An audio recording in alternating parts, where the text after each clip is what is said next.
السلام علیکم۔ حضرت علی رضی اللہ عنہ سے روایت ہے کہ حضور اقدس صلی اللہ علیہ وسلم نے ارشاد فرمایا کہ کوئی بندہ مومن نہیں ہو سکتا جب تک کہ 4 باتوں پر ایمان نہ لائے۔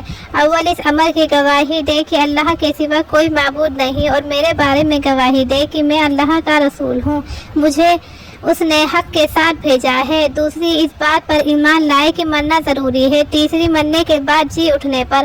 اور چوتھی، تقدیر پر ایمان لائے۔ اس حدیث میں ارشاد فرمائے کہ 4 چیزوں پر ایمان نہ لائے تو مومن نہیں ہو سکتا۔ ان میں سب سے اول توحید رسالت کی گواہی ہے، جو ایمانات کی سب سے پہلی اور بنیادی چیز ہے۔ اللہ تعالی شانو کے معبود برحق اور وحدہ لا شریک ہونے کی گواہی دینا، اور اس کی ذات و صفات کو اس طرح ماننا جس طرح قرآن و حدیث میں بیان فرمایا ہے، اور لا الہ الا اللہ کی گواہی میں ہے سب آ جاتا ہے، اور حضرت محمد مصطفیٰ صلی اللہ علیہ وسلم کو اللہ کے پیغمبر ماننے میں آپ کی ارشاد فرمودہ تمام چیزوں پر ایمان لانا آ جاتا ہے۔ اگر کوئی شخص یہ کہے کہ لا الہ الا اللہ محمد رسول اللہ کی گواہی دیتا ہوں، لیکن قرآن شریف کی کسی بات کو نہ مانے اور کسی بات کو مانے، یا حضرت محمد مصطفیٰ صلی اللہ علیہ وسلم کی کسی بات کو غلط کہے یا کسی بات کا مذاق بنائے، یا آپ نے جو غیب کی خبر دی ہے جن میں قبر، حشر، نشر، حساب کتاب، پل صراط، جنت و دوزخ کے احوال بھی شامل ہیں، ان میں سے کسی ایک میں ذرا سا بھی شک کرے تو وہ مسلمان نہیں ہے، خواہ کیسا ہی کلمہ کا دعوے کرنے والا ہو۔ بعض جاہل کہتے ہیں کہ فلاں چیز اسلام کے بنیادی عقیدوں میں نہیں ہے، اس لیے اس کا منکر ہو جائے تو کافر نہ ہوگا۔ یہ ان کی جاہلانہ باتیں ہیں۔ بنیادی اور بے بنیادی کا فرق ملحدوں نے سمجھایا ہے۔ جب کوئی شخص اللہ تعالیٰ پر، اس کے رسولوں پر ایمان لے آیا تو اللہ کے رسول کی ہر بات کا ماننا ضروری ہو گیا اور اسلامی عقائد میں داخل ہو گیا۔ بعض لوگ اپنی جہالت سے کہتے ہیں کہ فلاں چیز قرآن میں نہیں ہے، اس لیے اس کا ماننا ضروری نہیں ہے۔ یہ بات بھی ملحدوں اور زندوقیوں نے چلائی ہے۔ اگر صاف صاف تشریح کے ساتھ کوئی چیز قرآن میں نہ ہو لیکن حضور اقدس صلی اللہ علیہ وسلم نے بتائی ہو، تب بھی اس پر ایمان لانا فرض ہے۔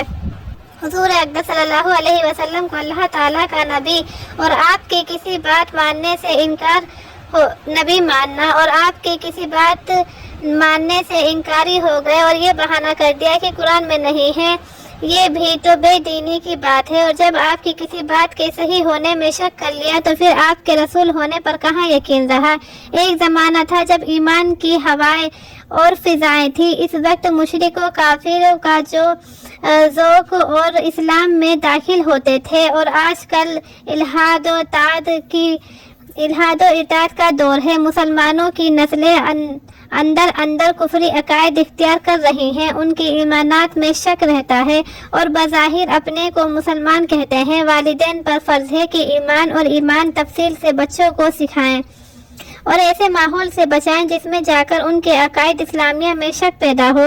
حدیث بالا نمبر 2 پر ایمان لانا اور نمبر 3 پر موت کے بعد حساب کتاب کے لیے زندہ ہو جانے پر ایمان لانا مذکور ہے۔ ان دونوں چیزوں پر ایمان لانا بھی فرض ہے۔ سب لوگ مریں گے، اس کو تو لوگ یوں بھی مان لیتے ہیں، لیکن مرنے کے بعد زندہ ہونا اور حساب کتاب ہونا، اس کو ملحد اور بے دین نہیں مانتے، اور ایسی بے دینی کی باتیں وہ لوگ مسلمان بچوں میں پھیلاتے رہتے ہیں اور کہتے ہیں کہ مر گیا سو مر گیا، پھر زندہ ہونا اور حساب کتاب، جنت و دوزخ کا وجود ان کی سمجھ میں نہیں آتا، اور ایسے ہی بے دینی کی باتیں لڑکیوں لڑکوں کے ذہن میں ڈال دیتے ہیں۔ ایسے مسلمانوں کو اپنی اولاد پر رحم کرو اور ان کی ملحدوں اور بے دینیوں سے بچاؤ۔ چوتھی چیز جو حدیث بالا میں مذکور ہے وہ ایمان بالقدر ہے، یعنی تقدیر پر ایمان لانا ہے۔ یہ بھی ایمانات کا بہت بڑا جز ہے۔ حدیث جبریل میں بھی اس کا ذکر گزر چکا ہے، اور اس کا خلاصہ یہ ہے کہ اللہ تعالیٰ نے اپنی مخلوق کو پیدا فرمانے سے پہلے ہر چیز کے بارے میں طے فرما دیا کہ ایسا ایسا ہوگا، یہ تقدیر ہے، اور اس پر ایمان لانا بھی فرض ہے۔ بہت سے لوگوں کو تقدیر میں شک رہتا ہے اور اس کے خلاف باتیں بناتے رہتے ہیں، اور اس کے صحیح ہونے میں نہ صرف یہ کہ شک کرتے ہیں کہ بلکہ اس کا عقیدہ رکھنے پر اعتراض بھی کرتے ہیں۔ حالانکہ تقدیر کا انکار بھی قرآن و حدیث کا انکار ہے، جو کفر ہے۔ سمجھ میں آئے یا نہ آئے، قرآن و حدیث کی ہر بات پر ایمان لانا فرض ہے۔ ابن دلیمی نے بیان کیا کہ میرے دل میں تقدیر کی جانب سے کچھ وسوسے آنے لگے تو میں حضرت ابی بن کعب رضی اللہ عنہ کی خدمت میں حاضر ہوا اور ان سے وسوسے کی حالت بیان کر کے عرض کیا کہ مجھے کچھ باتیں بتائیے تاکہ اللہ تعالیٰ میرے دل سے وسوسے کو نکالے۔ حضرت ابی بن کعب نے فرمایا کہ اللہ تعالیٰ شانو سب کا خالق و مالک ہے، اسے اپنی مخلوق کے بارے میں ہر طرح کا پورا اختیار ہے۔